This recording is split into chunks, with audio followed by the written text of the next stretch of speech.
So before I begin, one of my associates, my partner over at Rat and Bee Crafts, gifted me these really awesome looking basketball sprinkle themed cookies here in exchange for plugging their shop. Rat and Bee Crafts has all kinds of cool looking pop culture merch, original art, and they're always adding to it. It's pretty cool stuff if you're into things like Overwatch, Arcane, Pokemon, Apex, things like that. Go check out their collection. They even have a podcast for which I am the editor. The link to the first episode and their shop are in the description below. Dream lose 87-90 to the Indiana Fever. Let's talk about it. The Dream are coming off a pretty huge come-from-behind comeback win and are coming right back home, so they have a lot to prove, and really so does Indiana. Back home at the Gateway Center Arena, always a great atmosphere. I've been waiting for this for a very, very long time. It's great to hear LaChina Robinson and Angel Gray. Their voices combined with the sellout crowd, the PA announcer guy, the hype girl. There's just nothing like it in the WNBA. The one fan who always does the victory screech, the one that always, well, I'm not gonna actually do it. My voice is not nearly good enough for that. But if you're an Atlanta Dream fan, you know. So before the game, Erica Wheeler and Tanisha Wright have a little embrace. Wheeler was, of course, one of Atlanta's unsung heroes last season, so it's great to see her again. Not going to be so great to see her kick the Atlanta Dream's ass, though. Danielle Robinson is the only injury, still out with a knee injury. And Alyssa Smith draws first blood in this game for Indiana with a three-pointer, but Cheyenne Parker responds with a two, going right through the Fever's defense. She gets fouled on the next possession, though. Both free throws go in. Ari McDonald just wraps around the defense, creates an opening to Allisha Gray, passes it with no resistance at all, and Gray hits the three. It really was a beautiful play. Nia Coffey and Kelsey Mitchell exchange threes in what would be a microcosm for the rest of the game. Lots of passing, great passing, defensive rebounds, and ball movement by both teams. Though Indiana is turning the ball over an awful lot.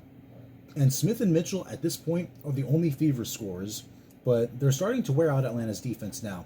Atlanta had a bit of a run going on, but right now Indiana is starting to get hot. And now Christy Wallace is heating up, getting a 2 and a 3, and Queen Egbo just goes straight through Atlanta's defenses like they weren't even there. Billings commits a foul on her and Egbo gets both free throws. Indy only trails by 3.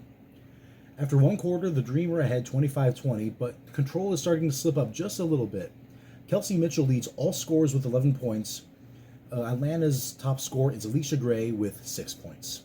It took a good minute for the first score of the second quarter, but Erica Wheeler does it with a 3. Would have been a lot more excited for that a year ago, right? And now it's Atlanta's turn to get into turnover trouble. They're not getting much possession thanks to Indy's defense and, of course, the Dream's inability to stifle their offense. Aaliyah Boston is showing tremendous patience getting guarded by Cheyenne Parker, just waiting for the perfect opportunity to score a quick 2 against her, and a lot of fans are excited for that. But I've mentioned before how many South Carolina Gamecocks fans would be at these games for all their alumni on the Dream. I guess I forgot for a second exactly which college Aaliyah Boston went to. Smith ties the game with just under a half a quarter left. Smith then does a blind behind-the-back pass to Kelsey Mitchell for the 2. It was an absolute highlight reel Iverson-like pass. You love to see stuff like that. The Dream are getting a little bit outworked, but they're still doing a really good job at drawing fouls and capitalizing on those free throws. It's really helping to keep them ahead. At the 2-minute mark, Queen Egbo gets a flagrant foul against Ryan Howard, type 1, and who else gets to follow up 2 points but Cheyenne Parker, herself having visited the free throw line 6 times already at this point. Unfortunately, Howard would get a personal foul of her own against Christy Wallace a minute later. The Dream still lead at the half 47-41, but the Fever are really making them work for it. They're staying competitive and they look like they could take over if they keep this up. Cheyenne Parker now leads all scorers with 14 points. Kelsey Mitchell and Alyssa Smith lead the Fever with 11 points each. Ryan Howard gets double covered in the third quarter, but still slips 2 points by to open up the scoring. After some back and forth from both teams' offenses, Howard gets her 15th point of the game with another 3-pointer. Nia Coffey hits a beautiful block. I'm just sorry I can't show a video. Pictures really don't do it justice. Halfway through the third, Indy is back to within 2. A.D. Durr at the free throw line puts some distance between them, but they're still closing in. And with a 3-pointer by Boston, they take the lead right back. Though Allisha Gray's general presence and Parker's play in the paint are keeping it close. It's 68-66, Dream lead after 3. The lead has changed hands 11 times so far, and the Fever actually outscored the Dream by 4 points this quarter. To start the fourth, defense really dominates the first 2 minutes of this quarter, but Alyssa Smith finally opens up the scoring with a 3. Cheyenne Parker has generally been getting her way pretty much all game long, but She can guard Queen Egbo all she wants. Egbo is going to find that opening, and she absolutely does. Melissa Smith scores her 21st point to tie the game with 6 minutes left. Then they take the lead for the first time in the game since the first quarter, until Howard ties it right back up. I seriously can't keep up with all these lead changes and ties. There were 7 ties and 17 lead changes at this point in the game.